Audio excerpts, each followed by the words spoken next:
Velkommen til Psykologens Brix. Mit navn er Hedderine, og i dag har vi besøg af psykolog Samut.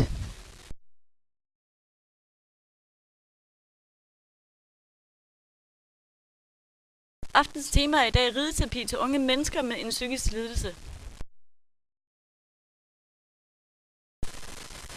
Heste er gode terapeuter. Det er uforpligtende at give dem kærlighed og være sammen med dem. Hestene er overførende objekter, hvor de unge oplever en ikke-truende relation, som senere kan generaliseres ud til andre menneskelige relationer.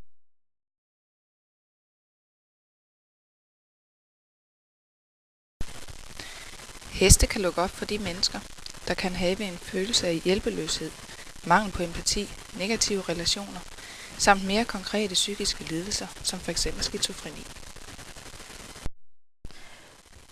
Dr. Samut, hvorledes kan unge med en psykisk lidelse have gavn af rideterapi?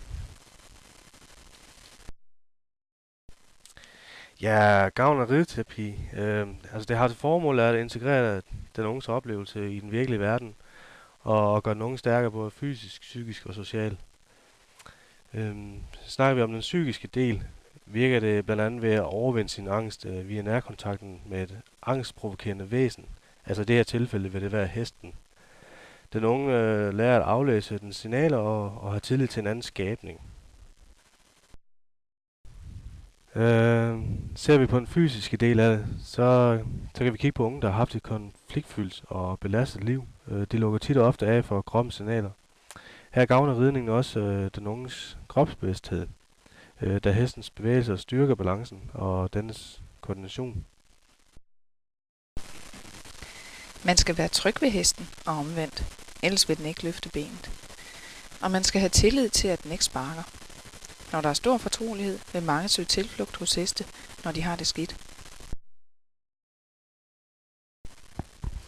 Hesten er min psykolog. Når jeg har det skidt, går jeg ned til hestene, og så får jeg det bedre. Dr. Samut, den unge pige siger, at hesten er min psykolog. Ja, det er rigtigt. Det her det sociale kommer ind i billedet. Når de unge agerer i forhold til dyrene, er det dyrenes reaktioner, der lærer den unge, hvad man kan tillade sig, og hvad der ikke er acceptabelt. Ved at lære til at tolke hestens signaler, får den unge styrke sin sociale udvikling.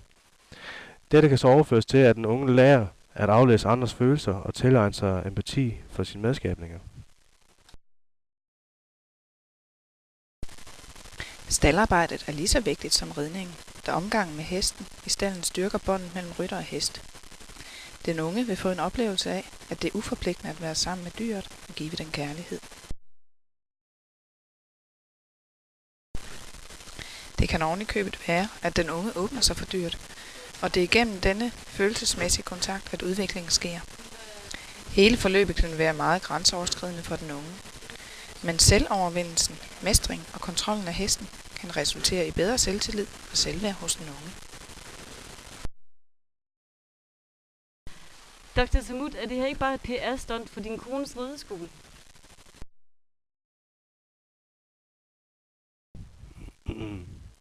Min ven og kollega, den grønlandske hestevæsker og psykolog, Dr. Eniet, anser heste for at være overførende objekter.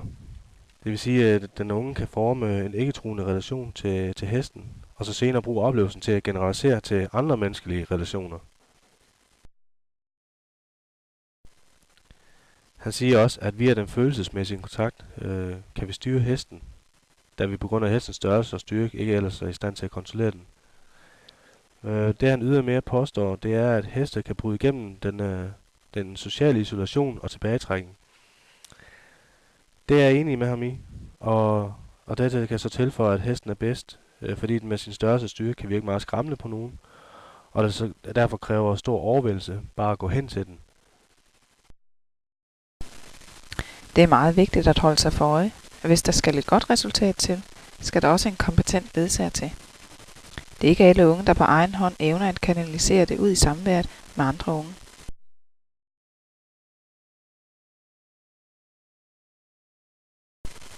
Men ved hjælp fra en kvalificeret pædagog eller terapeut, der formår at hjælpe den unge til at omsætte sine oplevelser til samværet med andre unge, kan det lykkes.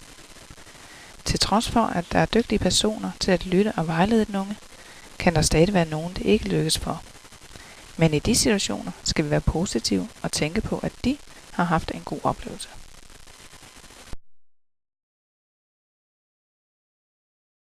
Dette var så alt for i aften, og vi siger tak til Dr. Samut.